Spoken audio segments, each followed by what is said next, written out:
Assalamualaikum warahmatullahi wabarakatuh. Perkenalkan, nama saya Irfan Farudin dari Universitas Muhammadiyah Jakarta Selatan. Untuk tujuan saya membuat video ini untuk melengkapi tugas dari pada mata kuliah politik perundang-undangan yang ada di kampus saya ini. Sebelum saya lanjut, saya akan memberitahu bahwa saya sendiri akan membahas tentang konstitusi negara. Lalu sebelum kita lanjut ke pembahasan atau ke dalam materi tentang apa itu konstitusi negara, kita baca basmalah terlebih dahulu. Bismillahirrahmanirrahim. Oke. Ketika kita mendengar tentang konstitusi negara, maka yang pertama saya tangkap dari kepala saya sendiri itu lebih tepatnya tentang undang-undang dasar dari negara tersebut gitu. Kita mengambil contoh negara Indonesia sendiri ya. Oke, dari negara Indonesia sendiri itu terdapat Undang-Undang Dasar 1945 yang sudah diciptakan dahulu gitu, dari tahun 1945, dan di mana undang-undang tersebut berjalan dan juga sampai saat ini menjadi tumpuan gitu, bahkan menjadi contoh bagi peraturan undang-undang yang baru maupun undang-undang yang dibuat gitu, yang baru dibuat. Lalu ketika mereka membuat, pastikan mereka mempunyai landasan gitu, landasan contoh apa sih gitu, tujuan mereka membuat undang-undang itu untuk apa, dan juga efisiensi atau tidak di kalangan masyarakat itu sendiri gitu. Karena tidak mungkin juga suatu lembaga membuat undang-undang secara asal gitu kan, tidak memikirkan poin-poin yang ada di dalam undang-undang tersebut gitu. Beda ketika Undang-Undang Dasar 1945 itu sendiri menjadikan landasan hukum gitu, badan hukum bagi negara Indonesia. Lalu dan juga memang sudah terbukti bagi negara Indonesia sendiri itu menjadi landasan yang kuat dan juga suatu peraturan yang sakral gitu, di mana peraturan tersebut sangat dihormati bagi kalangan hukum, masyarakat, dan juga pimpinan negara. Lalu konstitusi itu sendiri merupakan suatu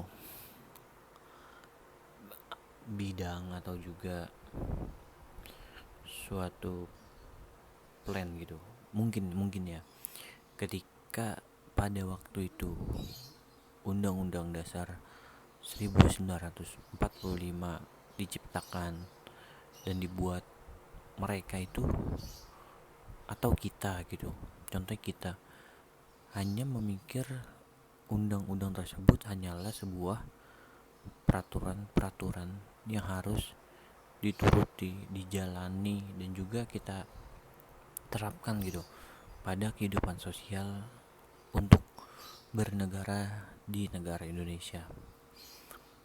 Namun di satu sisi kita tidak memikirkan bahwa berapa banyak waktu yang dibutuhkan untuk memikirkan hal tersebut, berapa jumlah orang yang memikirkan hal tersebut, sampai saya sempat berpikir kalau terciptanya Undang-Undang Dasar 1945 itu memiliki peran setiap anggotanya itu memiliki peran-peran tersendiri gitu dalam mempelajari juga membuat daripada Undang-Undang Dasar 1945 itu sendiri gitu. Jadi mereka tuh memiliki ide atau gagasan yang saya pikir sangat diperjuangkan dan juga penuh pertimbangan, karena hingga saat ini hal tersebut masih menjadi landasan bagi hukum-hukum yang lain atau juga undang-undang yang lain gitu. Jadi menurut saya hal tersebut itu masih sangat efisien. Ya, masih sangat efisien karena juga uh, lebih lebih terbukti, bisa dibilang terbukti sih. Kalau saya pribadi membilang itu terbukti dan juga memiliki jangka panjang gitu.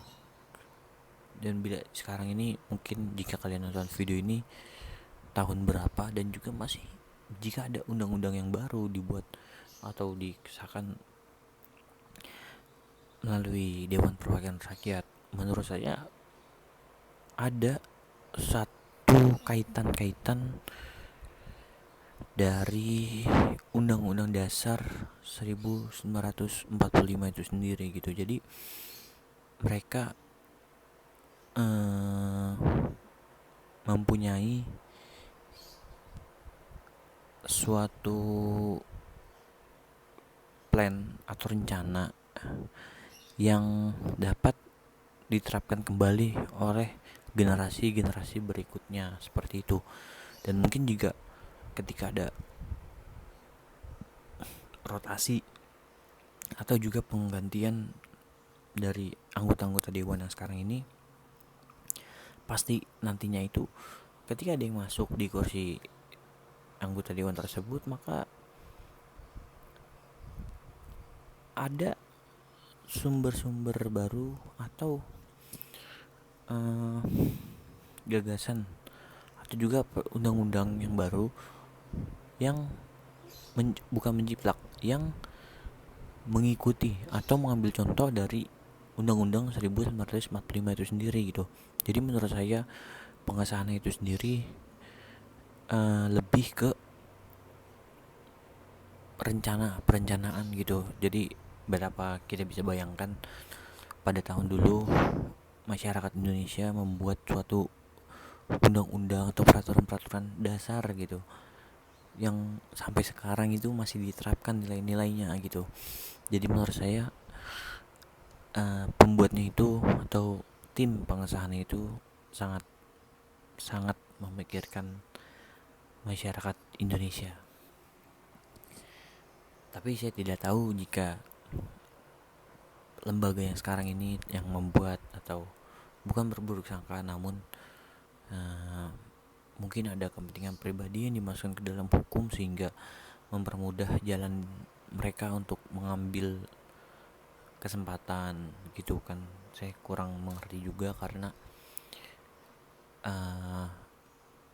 banyak hal atau juga cerita ketika Dewan Perwakilan Rakyat mengesahkan suatu undang-undang itu kok di demo gitu kan, dikritik gitu kan. Pastinya adanya demo itu kan karena buntut daripada pembuatan undang-undang itu sendiri. Tidak mungkin mahasiswa Indonesia itu tidak ada apa-apa tiba-tiba demo tanpa terkecuali itu ada yang menungganginya seperti itu.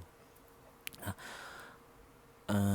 menurut saya ketika kritik itu datang justru berarti kan di situ ada kesalahan, ada poin-poin yang salah atau bahkan merugikan masyarakat Indonesia gitu. Jadi seharusnya didengar lah dan juga menjadi nilai plus seharusnya itu buat pemerintahan, karena ada yang mengoreksi rakyatnya itu sendiri gitu, tidak membuat asal dan juga harus disahkan gitu kan, tidak.